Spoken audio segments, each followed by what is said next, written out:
Welcome to the Sam and Joe VA Show, where we teach women just like you how to start and scale a thriving virtual assistant business. We're your hosts, Sam and Joe, and get ready to have the control, flexibility, and freedom you've always dreamed of. Welcome to episode 108. Taylor, a Gen Z fully booked VA, killing it online. Yes, our very special guest for this episode is 23-year-old virtual assistant business owner, Taylor Bignall, whose VA business is based here in New Zealand and is called Tasks by Tay. Welcome, Taylor. Thank you for having me. Excited to be here. Cool. We are so excited to have you here too, because we cannot believe how quickly you have created an amazing virtual assistant business. So we're going to dive deep into that, ask you a whole bunch of questions, because I know that there are many Gen Zs who listen to the podcast and are going to be really inspired by your awesome story. So thanks for being here. Yeah, we first met you, Taylor, was it a couple of months ago now? You booked in a one-on-one coaching call with us. And I did. Yeah, as soon as you came on the Zoom call, Joe and I were just like, this is exciting. She knows what she's doing. You'd already taken the business so far, but you had just kind of come on feeling a little bit uneasy, unsure, a little bit too young. So some imposter syndrome was kicking in, and you just needed some help kind of getting you on the right path to in order to grow, right? Exactly that. I just really needed that extra push, I think, to move forward. You know, as you said, that imposter syndrome, like, just holds you back. And it was good to get the reassurance from you ladies, like, you know, just do it. Like, do what you need to do to, you know, push outside of your comfort zone and just go for it. And that's what I did. Well, let's kick it off with, like, so why did you start the business? Like, what's your why? Why did you do it? When did you do it? Yeah, I guess I've always had, you know, an inkling that I've wanted to be my own boss. I mean, who doesn't? You know, and just, I sort of looked in for side hustles. I hate that term now, but just as an extra income on the side of working corporate. And then I came across virtual assistants and I was like, oh, this is me. Like, I've got, you know, this is what I do in corporate. So, you know, I just took those skills and then honestly started. I did, you know, it was an idea for, I think, probably 6 months or so until I actually took the action. And then here I am. You know, and I guess the why is just, you know, the flexibility of it. You know, I'm loving that, and just being able to control, you know, your week and how you do things. Yeah, that's awesome. It is. It's so funny, Taylor. Before coming on, Joe and I did a little bit of Googling as to kind of like characteristics and strengths of Gen Zers. And it's really interesting what you just said. It's kind of like, well, who doesn't want to own their own business and run their own business? Yeah, I think one of the stats that we came across was apparently 72% of your generation wants to run their own business. Which is crazy. That's a high amount. It is. Yeah. Wow. I mean, I'm loving it. Like, honestly, anyone out there, just go for it if, you know, you've got that hesitation. Well, I think Gen Zs, they just have this natural ability to pick up online tools and you know, have lots of things going on, and you're used to like swapping and changing between things, being on social media, picking up tools, learning how to use things. And so that's a great starting point for creating a virtual assistant business. So no wonder you thought, hey, I'm going to do something online. So, you know, like the online world is booming right now. So what better time? Yeah. So, I mean, sorry, you go. So how did you go about finding your first client? Because I think that's the kind of biggest hurdle for virtual assistants, is getting that first client under their belt. So what did that look like for you? So I spent quite a lot of time at the start sort of getting the social media side up and running. being quite consistent on there because I knew that was going to be the main way that I would attract clients. So I got my first one through an inquiry through my website. It wasn't a big fancy website. It was just something I chucked together just for a way for clients to contact. And she actually found me through Instagram. And then I'm still with her this day. So that was my first client. Majority of them have come through social media. It's a really good platform, particularly mostly through Instagram, actually. It's your place. I mean, as Jo said, you've grown up in a social media world, so it's very natural for you to be putting yourself out there. And on Instagram in particular, being the face of your business is really important, isn't it? Yeah. Which obviously you don't have any issues. You're very comfortable doing that. Yeah.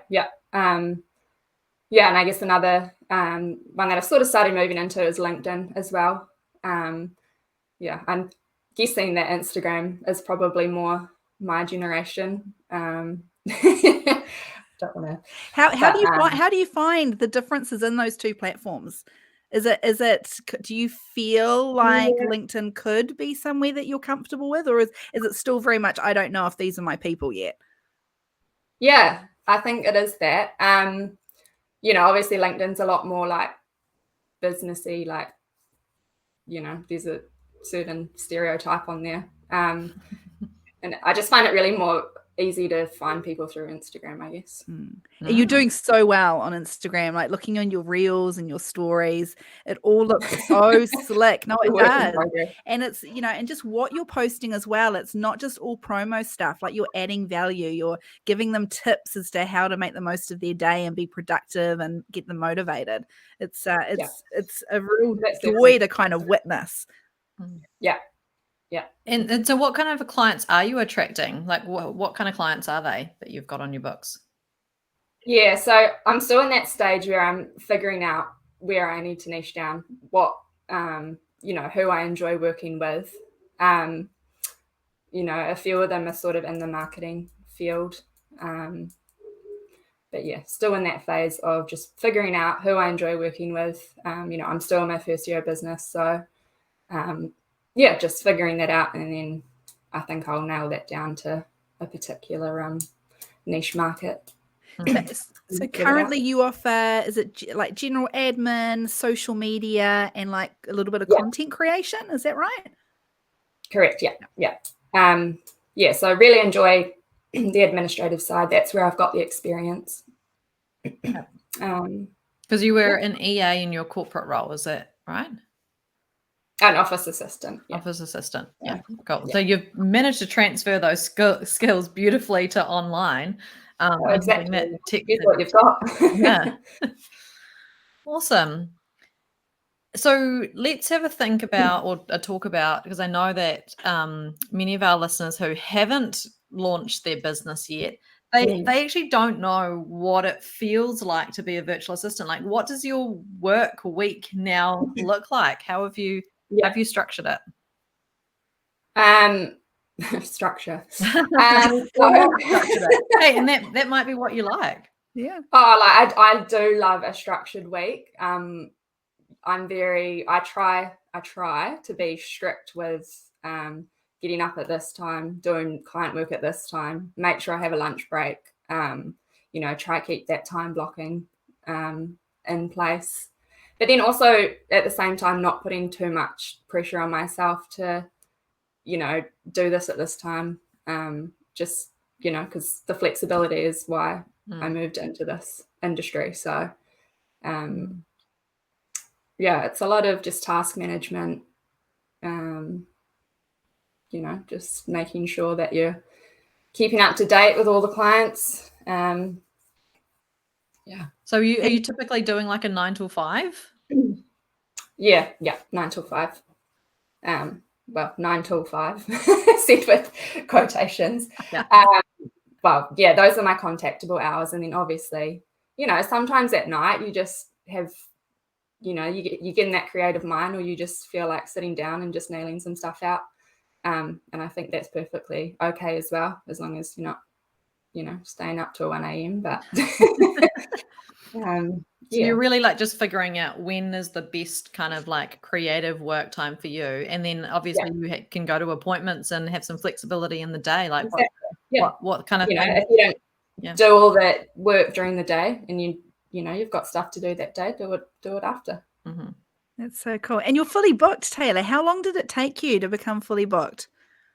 I've been in business for now about 7 months. So 7 months and here I am.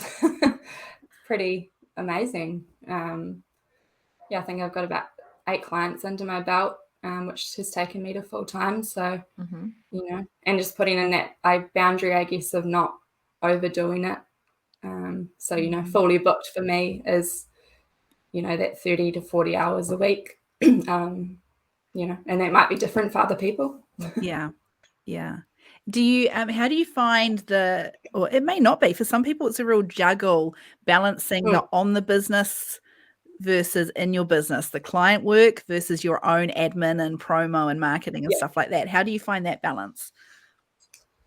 I guess I use that time blocking again. I do try and fit in a good like half an hour a day doing business admin, because I know that needs to be a priority as well. You can't just focus all in the business, otherwise you're not going to grow, are you? So just making that commitment to do, get your stuff done, and then eventually I'll look at outsourcing that sort of stuff so I can focus on the clients. It's so awesome that you're thinking about like what the future like holds for you. So what does that look like? What are your goals? Yeah, so I mean, I'd love to get a few subcontractors under my belt eventually. Just invest in upskilling, just getting better at what I do, and continuing to grow, I guess. Mm-hmm. Yeah, and finding that niche, maybe that ideal client that you're wanting to work with. Exactly. Yeah. So last time we spoke to you, Taylor, you were still employed. So the VA gig of yours was that kind of side hustle that you mentioned earlier on. Yeah. How did you make that decision to put everything into the VA business? Because that's scary. That's a scary place to be in. I was shit scared, like, to put it frankly. I mean, so the idea sort of came up, and I was always very open and honest with my employer right from the start, which I think is super important if you do want to push down that path. So they were fully aware what I was doing, and they knew that was the next step that I was going to take. So it didn't come to it like as a shock to them that, I did hand in my notice there and, push to taking the VA full time. So I guess that conversation sort of went, it was a hard transition, and that coaching call with you ladies is what actually gave me that push to just do it. Like, I literally just told myself, I just got to do it. Like, it's what I want, and just do it. Like, that was pretty much how it went. That's so brave, though. It is brave. It's a big step to take. And I mean, like, not everyone is in that position where they can do that. Completely understand that. People have a lot more responsibilities than 23-year-old me, but so did you make sure you had like a financial buffer in place? Did you say, right, okay, if I'm going to give these guys, like, I don't know, a month's notice, 2 weeks notice, I have then got X amount of weeks in order for me to then get so many more clients under my belt for this to work? Yeah, I think it was super important to have that, that savings buffer in place, because, you still got bills to pay.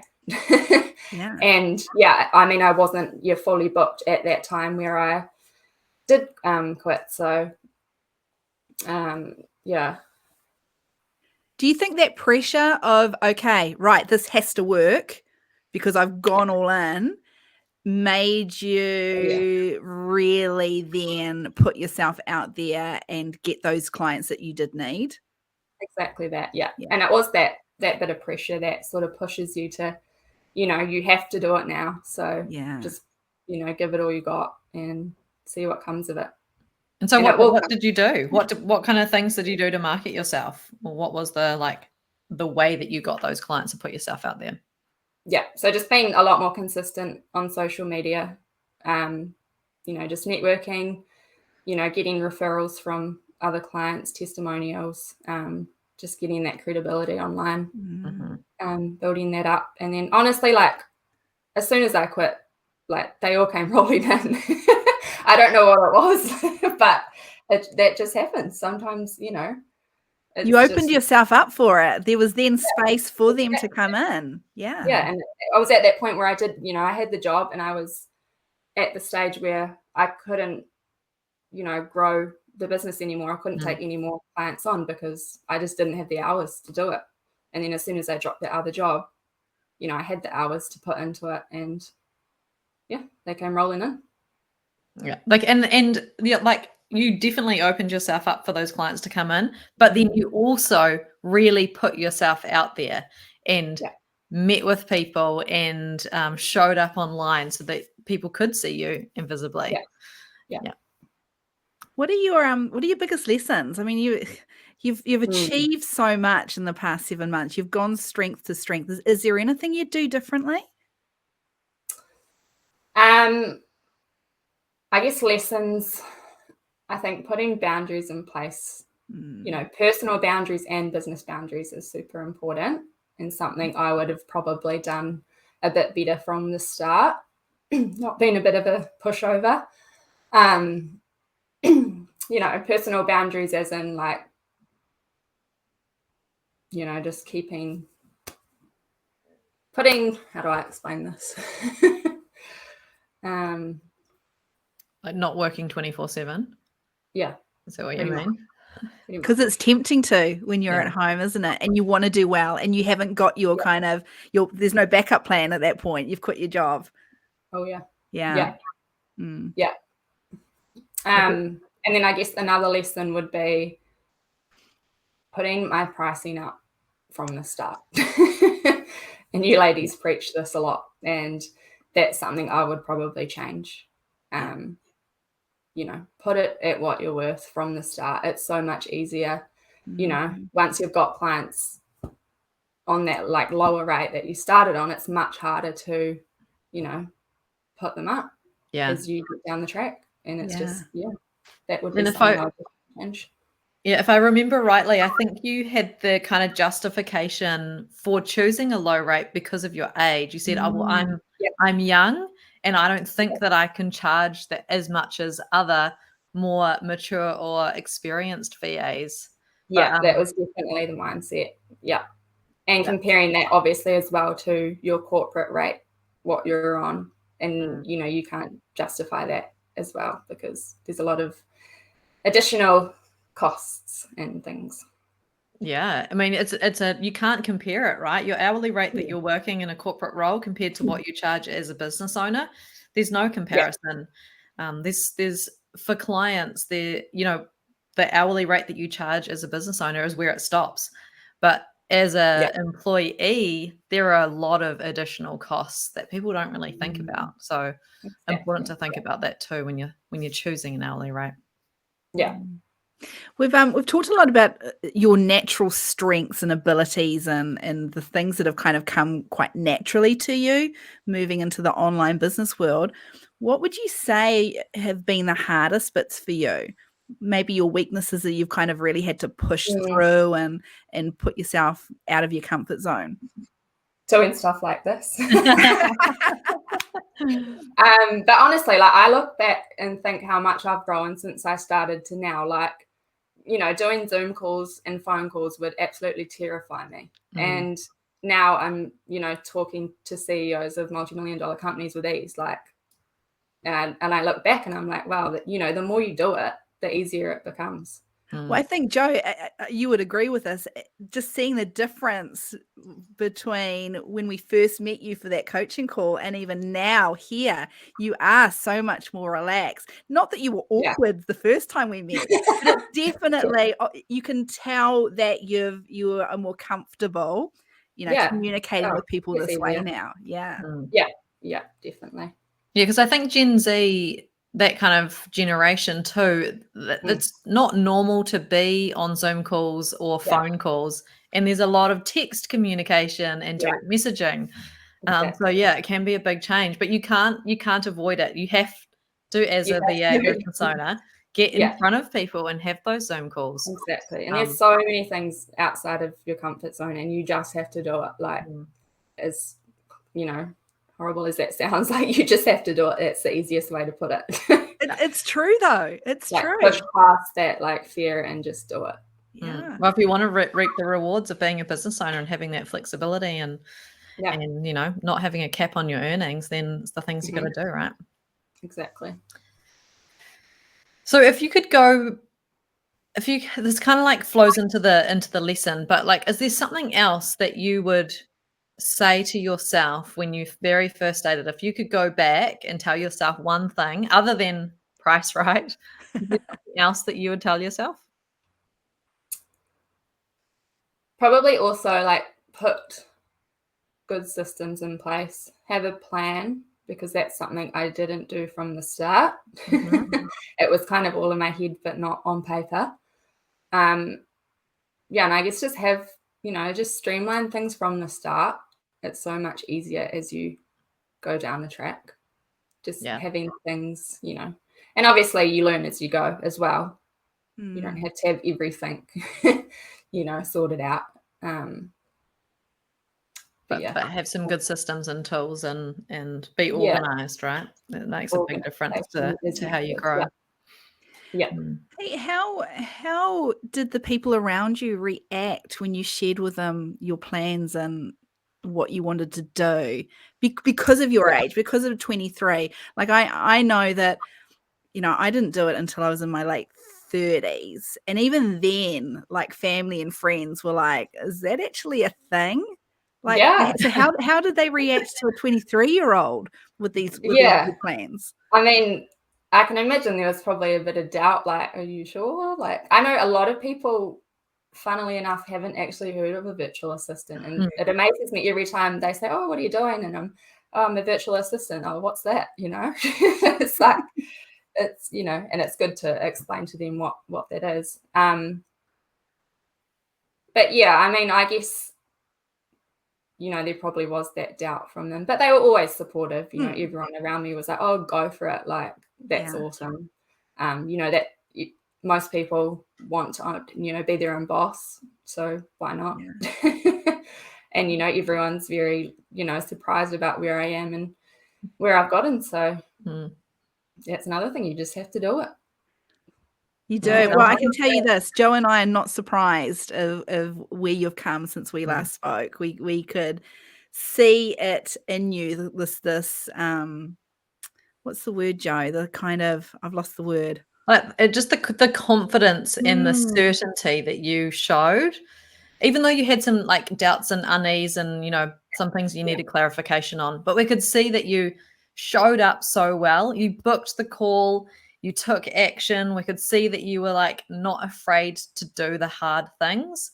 And that really came across. And we just knew afterwards we were like, Taylor's really going to make it. Yeah. She's showing all the signs of a really great business owner. Yeah. Oh, that's awesome to hear. Yeah. So is there anything that we kind of haven't covered that you think, actually, I really want to add this because there are Gen Zs listening? What would you say to them? Again, just do it. Yeah. And I guess just move past that, just because you're young and you don't have, 30 years experience under your belt doesn't make you any less than someone that does, if anything, being a bit younger could be an advantage in this sort of industry, in the online space. Yeah. So, just push past those fears and just do it. It's no regrets. Yeah. Because look what happens. Look what happens when you do that. Amazing. Exactly. So inspiring, Taylor. Really, really inspiring. Well, thank you. Yeah, thanks so much for sharing your story, Taylor. I'm sure that this is going to be very, very inspiring for many of our listeners. So thank you so much for being here. Thank you, ladies. Thanks for listening to this episode of the Sam and Joe VA Show. If you'd like to find out more, head to the VA Foundry website to check out the mastermind and the amazing resources, courses, and coaching. You can find us at thevafoundry.com.